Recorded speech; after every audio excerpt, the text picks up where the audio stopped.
Welcome back to The Short Game. This is a show about short video games, games that respect your time. I'm Raygan Kelly, and I'm joined by one awesome co-host this week, my brother and bro host, Shane Kelly. How are you doing, Shane? I am great.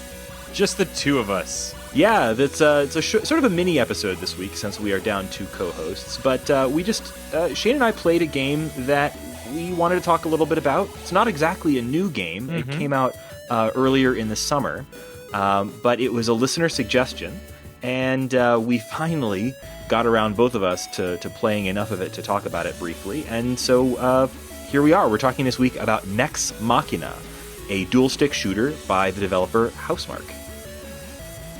Yeah, this is a game that, kind of has a great pedigree, and it falls into a genre that we are, big fans of, the dual-stick shooter.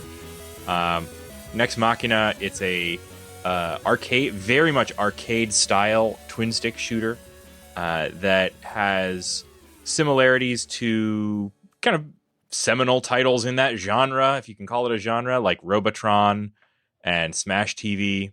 And it's got a really interesting visual style as well that I think I definitely enjoyed, even though things were moving at such a pace that I could barely tell what was going on in some cases. Yeah, I'll be honest, this is a game that did not stand out to me based on its artwork or its marketing. There's sort of an animated intro that's part of the trailer for it that I kind of just looked at once and thought, but the game turned out to be really, really good. And I think it's just that I didn't really know about its pedigree beforehand, which is partly what actually got me over the hump of giving this game a try.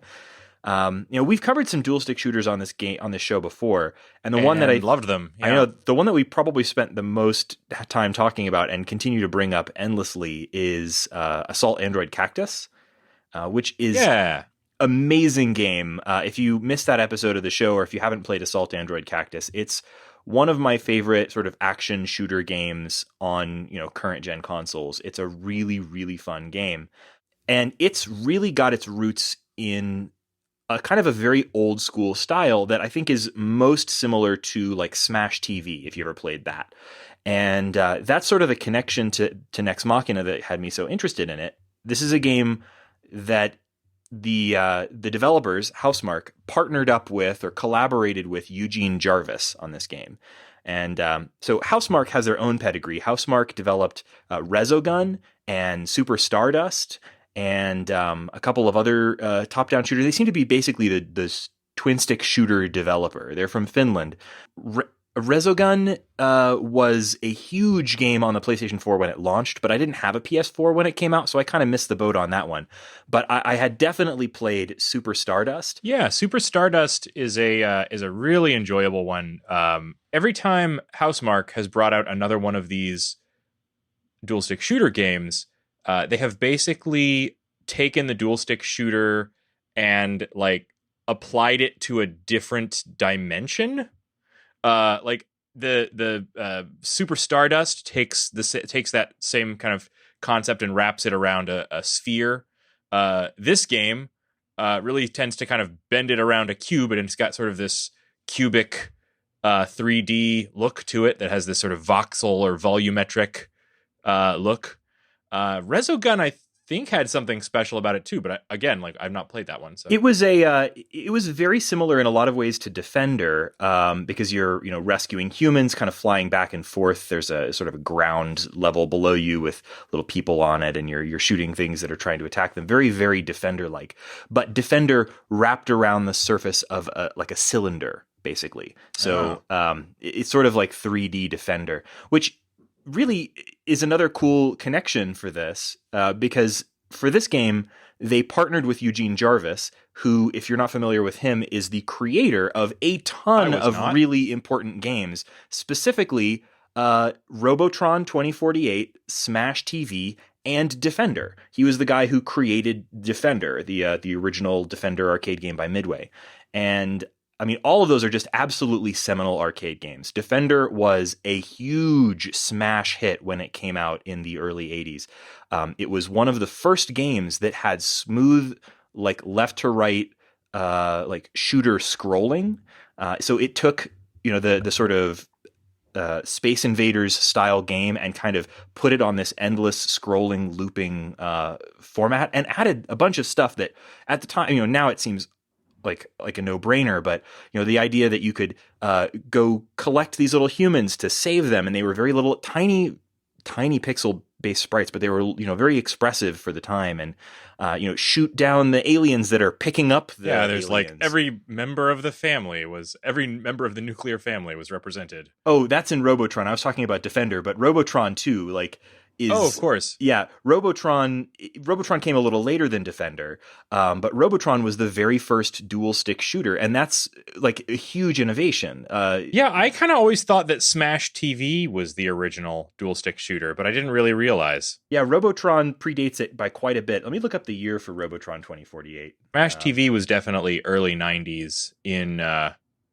both chronology and aesthetic. Yeah, Robotron 2048 came out in 1982, and I mean, we're talking very early. It looks very primitive by today's standards, but what is really amazing about it is just how many enemies it packs on screen at a time, and the fact that you can shoot in 8 directions. And that was totally revolutionary at the time. Rather than just shooting in the direction that you're moving, you have 2 sticks on the arcade machine. There's no buttons. It's just 2 sticks.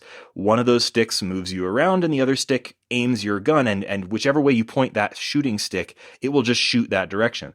And that was a revolutionary idea. And it basically spawned the entire twin stick shooter genre, which is still like really vital and interesting today. I mean, it's not like your Call of Duty type of level of popular, but there are still tons of twin stick shooters which can all draw their inspiration all the way back to Robotron 2048. And Smash TV, same kind of thing. It just took that same gameplay concept and expanded it with a bunch of like very kind of humorous and kind of very 90s stuff. Rather than just being a guy shooting a bunch of robots on a series of rectangular boards, you're now a competitor in a brutal game show, and there's an actual announcer, and you're shooting mutants and getting prizes and saving the girl at the end. So in RoboCop, you remember the guy that comes on TV? Yeah, I'd buy that for $1. Well, that's they reuse that in Robotron, in Smash TV. Smash TV. Thank you. God, I'm getting all these games confused. Well, it's easy to do, but they're really great games. Like Robotron 2048 is one arcade game that like I will never pass a machine without putting a quarter into it if it's in an arcade that I happen to visit. It's one of my favorite arcade games of all time. And Smash TV is I don't actually see that machine. I don't like that one that much. Honestly, it's too hard. There's a lot going on. I think dual stick shooters, you have to strike a really careful balance. You have to have a lot of room to maneuver in a dual stick shooter.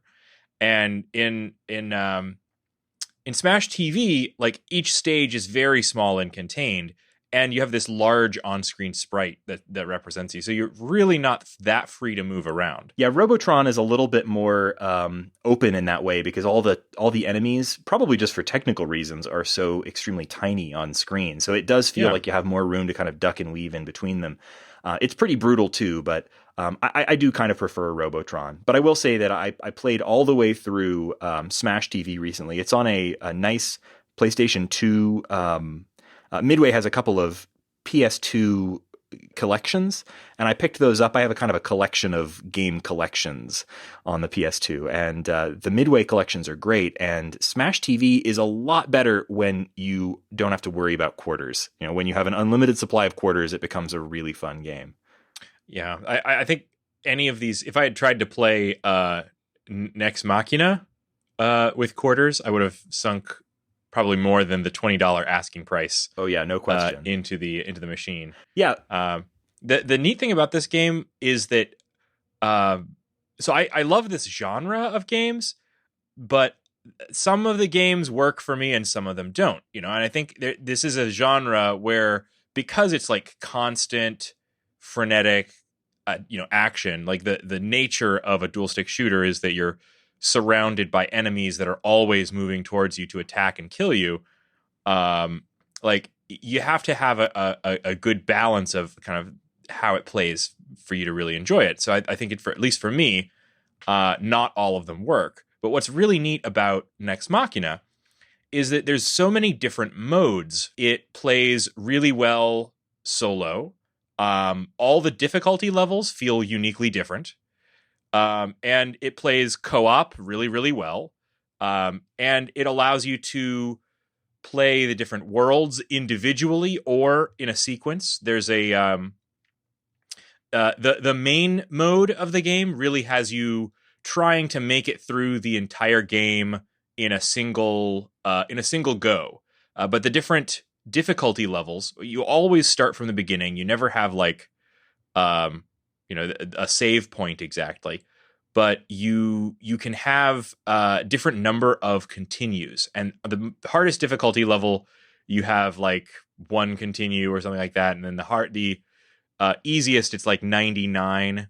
But you know what? Even on the easiest difficulty level, you might find that you need a lot of those continues. So letting me pick between the different modes was really smart because I get to play around and experiment, and I was able to actually make it through the entire game, which I rarely do for this kind of game because they are a constant ramp of difficulty. So we talked a little bit about like the games that are inspired this, but we didn't really quite set up exactly what this game is, what it's all about, how it plays out. So first off, this is an arcade shooter, which is what is the game we're playing? Really unusual thing to see. Like you don't actually see a lot of games coming out today that are things will say that they are arcadey or arcade style or arcade like. This is an arcade game. Like this is a game that has no save points. This is a game that plays as if you walked up to an arcade machine, and it has a number of credits that you have. And so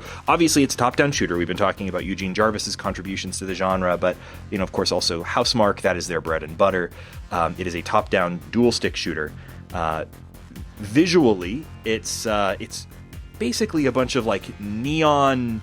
I saw one review refer to the style as like a bunch of disco death traps, which I thought was like wonderful. This is a beautiful neon disco full of death. To me, it's just extremely Outrun in style. It's very neon colors and everything, and the lighting is very like super saturated. All the enemies have sort of glowing red eyes that really make them stand out. And it technically has a story, but it doesn't really matter that much. The story is essentially that you are humanity's last defender from some sort of robot uprising. All of the humans in the game are literally just sort of pacing around, oblivious to the robot uprising, looking at their phones. Which I love that. It's a little on the nose, but it's actually really, really works. Like I immediately saw that as like a Robotron 2048 reference, because Robotron, you are wandering around trying to save, I think it says, the last human family. And they are all these little, like, cute human sprites that just sort of wander around aimlessly, perfectly happy to bump into the giant robots. Well, that's basically what this is, too. Each level has a certain number of humans in it. And in addition to shooting all the robots, these brightly neon-colored robots, you have to try to rescue all of the humans in the level as well. And sometimes there are just a couple, or sometimes there are quite a lot. And sometimes there are hidden humans too, which we might talk about. I like that a lot. One of the things that makes this game is exploration. And this style of game usually doesn't have that much. In fact, in the most typical versions of this kind of game, you're trapped in a box, surrounded by death. So exploration isn't necessarily a big part of it. But this game has tons of hidden secrets when there's parts of the environment that are destructible, and bullets are flying. So sometimes you'll just find them, and sometimes it's a secret human that you can save. Other times there are like special bonus levels that you can activate, or special enemies that you can kill, and even some of those are classic shooter references. There's like these. Once in every level, you can trigger this thing where basically space invaders fly all over the screen and you have to shoot them. Oh, those things are great. What are those called? Like visitors? They reminded me of Galaga. Visitors. Yeah, so from the humans that you're saving that basically act as power-ups, which, by the way, there's like a whole multiplier system that's really nice and finely tuned, to the secret enemies that are, a lot of them references to old arcade games, and some of the things that are secret levels, like you trigger by finding these arcade cabinet machines. So the whole thing is a love letter to arcade shooters. And if you like arcade shooters, this game will 100% be for you. If not, like, for example, my wife is not the hugest fan of Robotron 2084. It still might be a good game for you, because the co-op in this game is really, really solid and tight.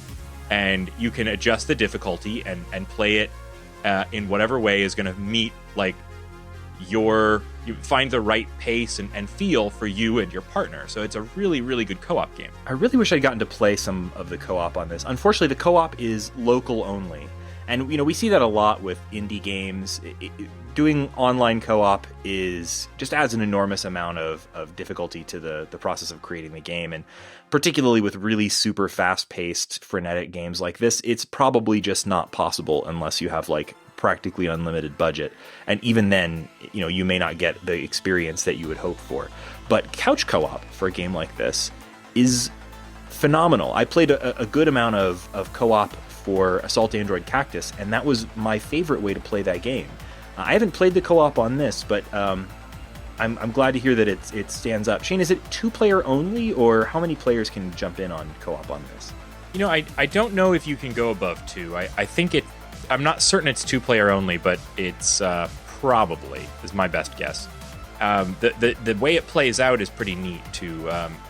As a 2-player team, you share a single pool of lives and a single pool of continues, and what that kind of leads to is if you use a continue, it's going to restart the whole level for you. So each world is divided up into lots and lots and lots of levels, but if you die, you can use a life to come back. But if you run out of lives, then it's all on that one person who's left, right? So for co-op, it creates these great moments of heroism, because one player might go down while facing a big enemy or a huge crowd of death robots, and the other person could, like, save the day and actually make it to the next stage. Because if you make it to the next stage, well, you get some lives, and it automatically brings your partner back, and you're back in action. So it's a really fun. It's really fun to have those moments of like saving your friend in this way, and like progressing and making it through the game together. So I really had a lot of fun with that. Julia and I have played a lot of this game, and every time we play a dual stick shooter, I feel like I want to drag her up to the microphone and have her give her opinions on it. But I don't think she'd like me very much if I did that.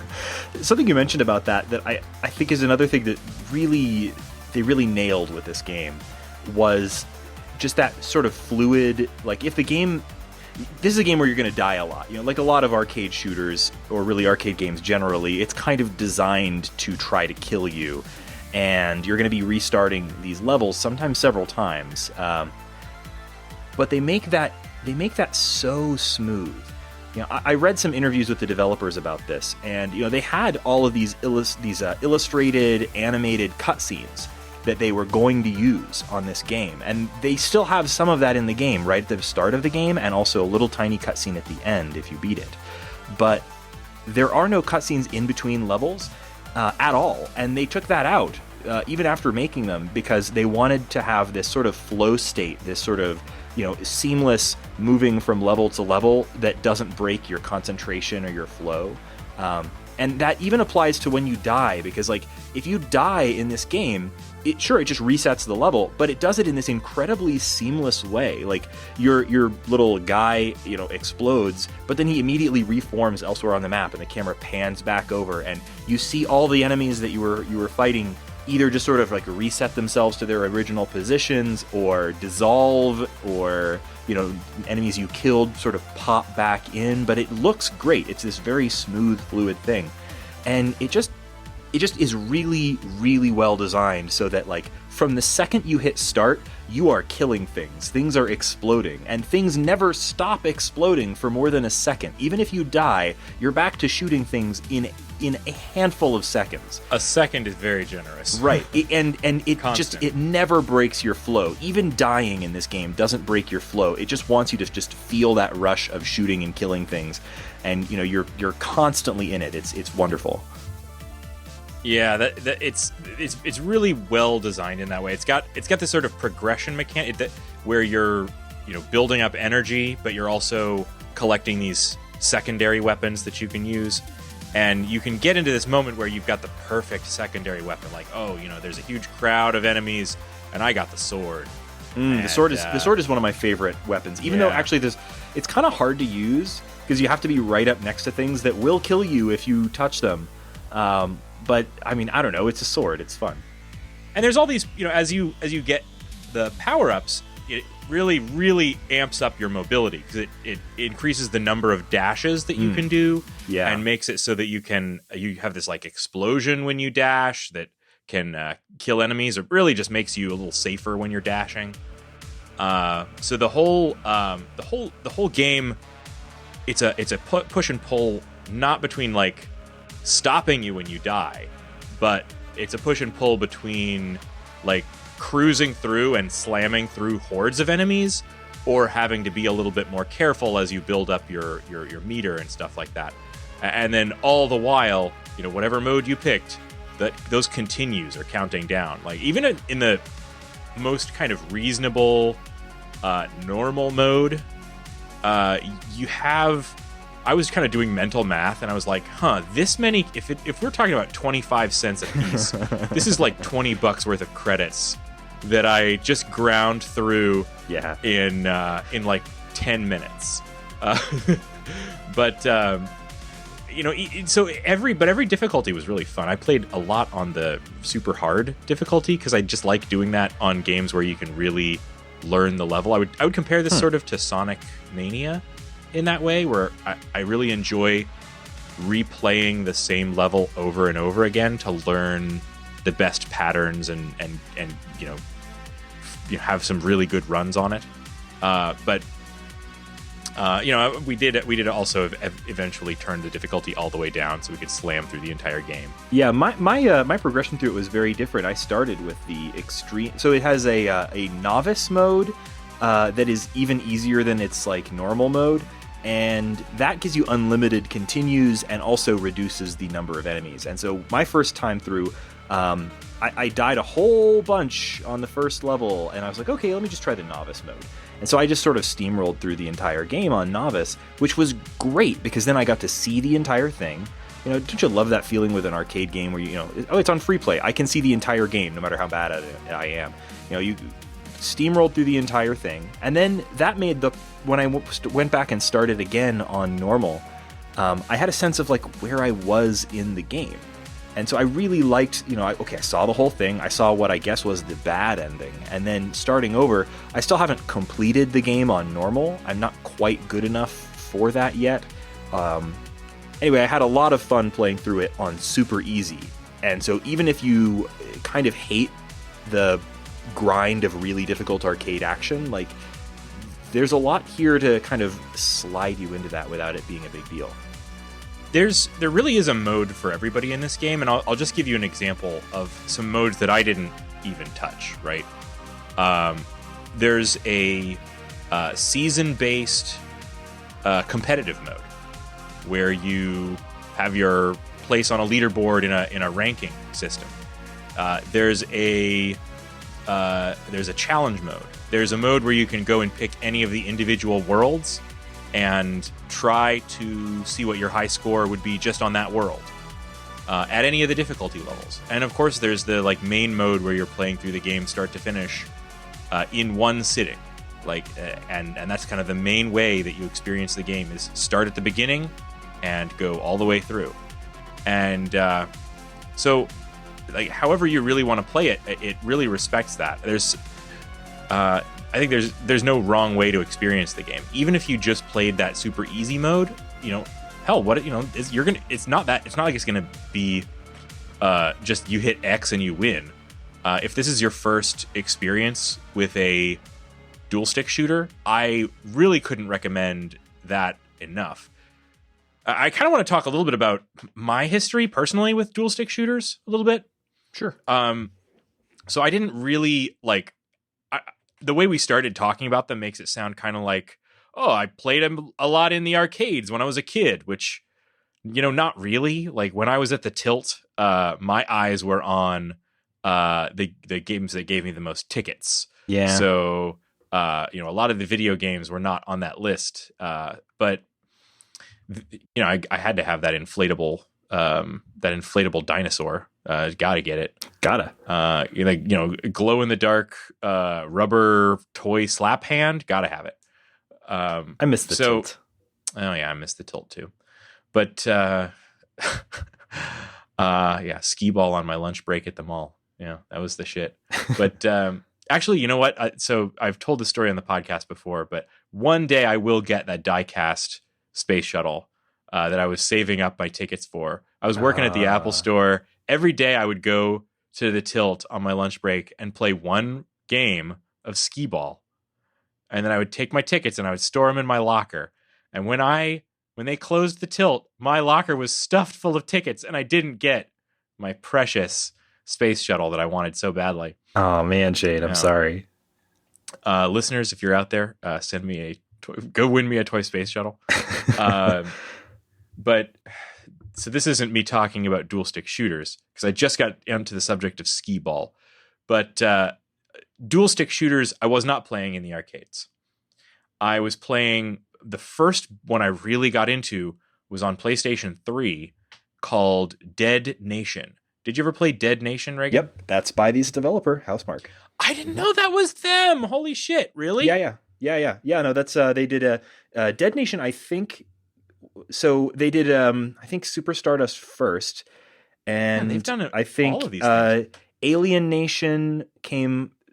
No, I think Dead Nation came before Alien Nation, but they're sort of spiritual sequels to each other. Those are on PS3 and PS4. But Dead Nation was okay. It was a pretty good game. Yeah, Julia and I played through that whole thing, and that I think it was one of the very first games, maybe not that we played together, but it was absolutely one of the first games we beat together, getting all the way through.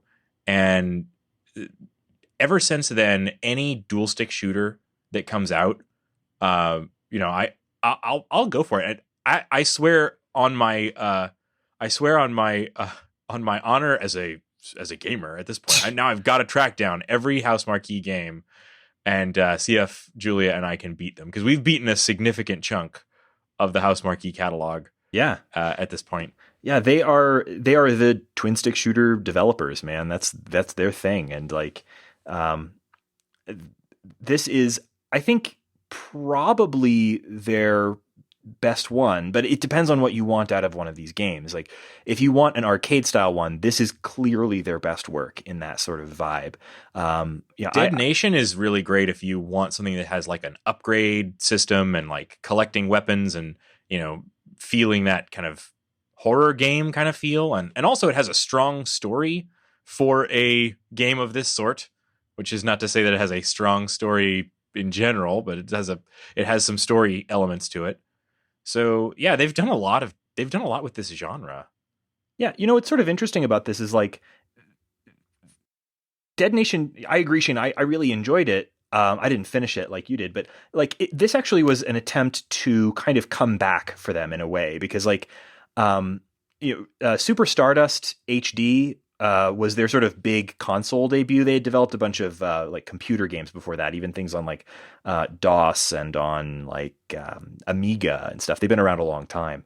But Super Stardust HD was their big sort of console debut on PS3, and it was huge. And then I think Dead Nation did okay, but a lot of their games didn't do super well. Like I don't think Dead Nation did great, and I know that Alien Nation did not do well, and that was their game just before Nex Machina. I don't actually know how I think Resogun did pretty well, but that's I think partly because it was a PS4 launch game, and also I think it was on PlayStation Plus at one point. But anyway, I think there was a lot of pressure on this particular game to be a kind of a hit for them. They kind of downsized their You're studio. blowing my mind that they made a video game adaptation of the 1980s like buddy cop alien invasion movie, the sci-fi noir spectacular that was the Alien Nation movie and then subsequent television series. And I did not know that there was a game. I will not hear a bad word said about Alien Nation, the television show and movie. Those were excellent properties, and I would love a video game based on that. Maybe an LA noir style game in that world. That would be rad. But no, this is Alien Nation with no space, Shane. So I see. Pun. So yeah, I think there was some pressure on Nex Machina to because I don't think Alien Nation did well. That was 2016. But I don't really know how this game is done for them financially. They certainly, I think, did a good job marketing it, kind of tying themselves to this incredible lineage with Eugene Jarvis and his sort of past work, and by making this game so clearly a love letter to Robotron. But I don't know. It's this is their shtick, man. They are the twin stick shooter developers, and I hope they keep doing it. I don't see any reason why they would stop. Something we didn't talk about that I do want to touch on real quick before we wrap up is just how good the bosses are in this.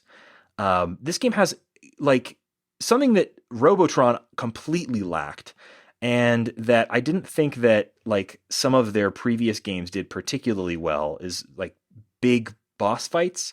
In a game like this, you want the bosses to be, hard and cool, and you want them to spit out lots of death all at once.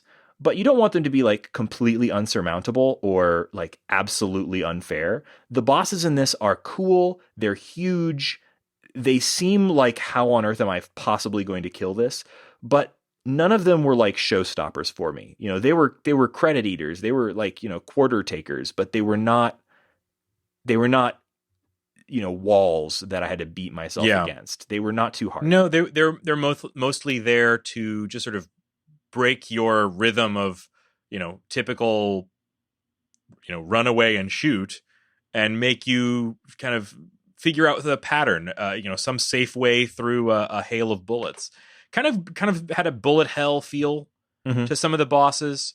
But they really made you use that dash mechanic a lot. I mean, the dash they is really important do throughout the whole game, but the bosses would just fire out these enormous clouds of bullets, and you could see, okay, there's a safe spot here, there's a safe spot here, there's a safe spot here. I have to pull off some kind of cool dash move to move through this cloud of bullets safely and continue shooting the whole time. Really was a lot of fun, and kind of good marker to the end of each world. I was particularly fond of the I think volcano boss that was a giant mechanical gorilla that felt like was a real it was very obviously he was throwing flaming fireballs and barrels at you. Yeah. It's yet another example of a love letter to classic arcade games.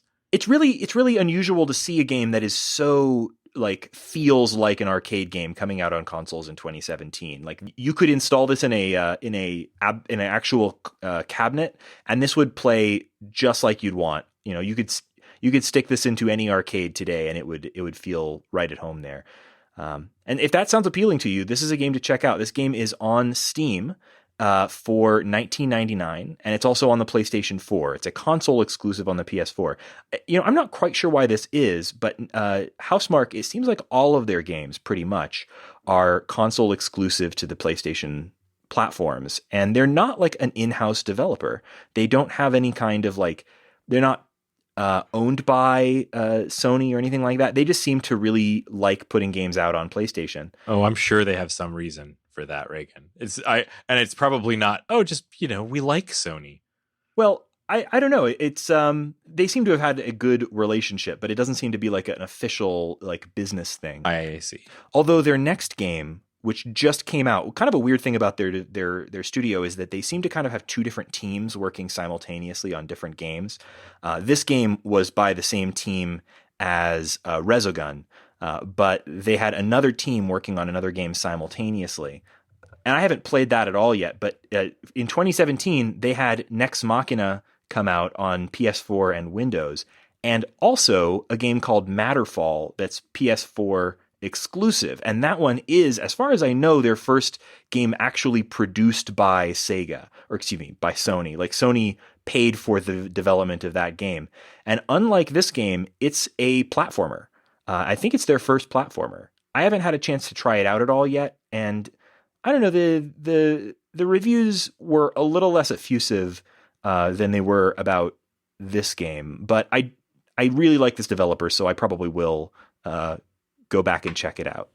I think I didn't even realize how many of this developer's games I had played, so I think I am a fan at this point of Housemarque. Yep, they're pretty great. So yeah, if you want to play this game, it's on the PlayStation 4 and on Steam for $20. In terms of like how long this game takes to play, that really depends on your interest and approach to the game. You can literally play through this entire game in an hour if you really want to, particularly if you're playing it on easy. But if you want to master this game, you're probably going to play it again and again.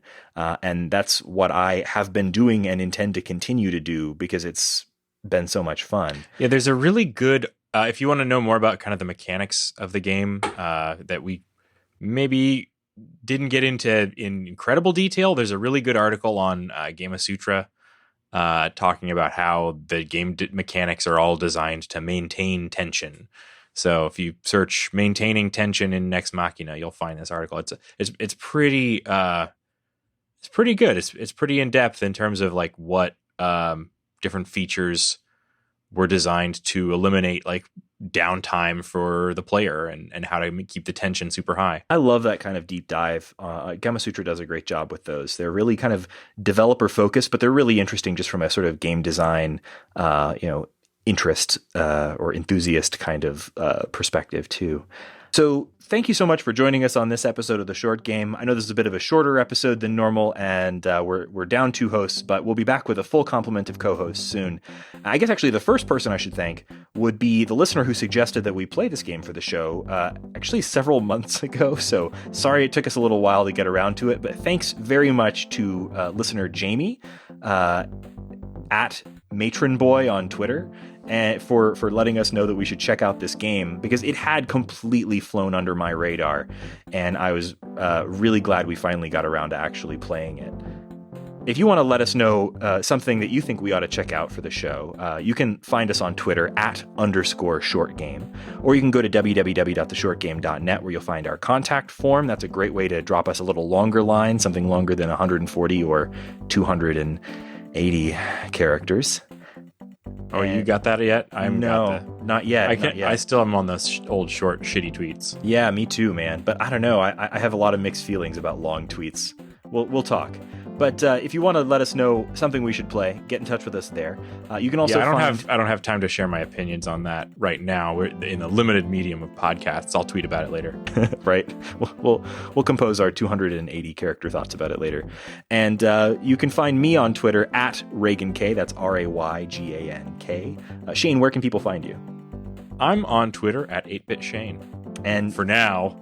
And thank you so much for joining us on this episode of The Short Game.